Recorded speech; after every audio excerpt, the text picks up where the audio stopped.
অনেক সময় আমাদের কাজ করতে গিয়ে দেখা যায় যে এরকম যে মিড পয়েন্ট, তারপরে হচ্ছে ইন্ড পয়েন্ট, কর্নার পয়েন্ট, তো এগুলো এরকম সিলেক্ট হয় না বা শো করে না। তো চলেন এইটা জিনিসটা কিভাবে সলভ করা যায় দেখি। কিবোর্ড থেকে ও এস, ও স্ন্যাপ দেওয়ার পরে ইন্টার দিবেন।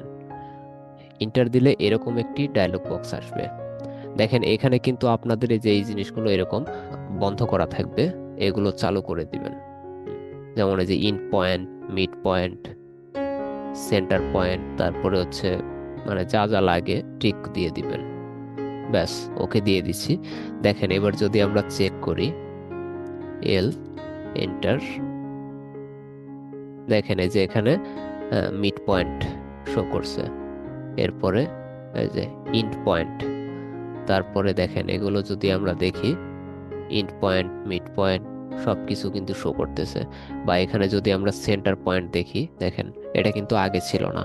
তো এইভাবে আপনারা পুনরায় চালু করতে পারেন। তো আবার যদি কোনোটা বন্ধ করার প্রয়োজন হয়, এখান থেকে ও এস দিয়ে এন্টার দিবেন, ও স্ন্যাপ। এখানে দেখেন যদি আপনারা কোনোটা বন্ধ করার প্রয়োজন হয়, জাস্ট সেটা এরকম বন্ধ করে দিবেন, দিয়ে এরকম একটা ওকে করবেন, ব্যাস। তখন আবার এভাবে কাজ করতে পারবেন। আশা করি বিষয়টি বুঝতে পেরেছেন।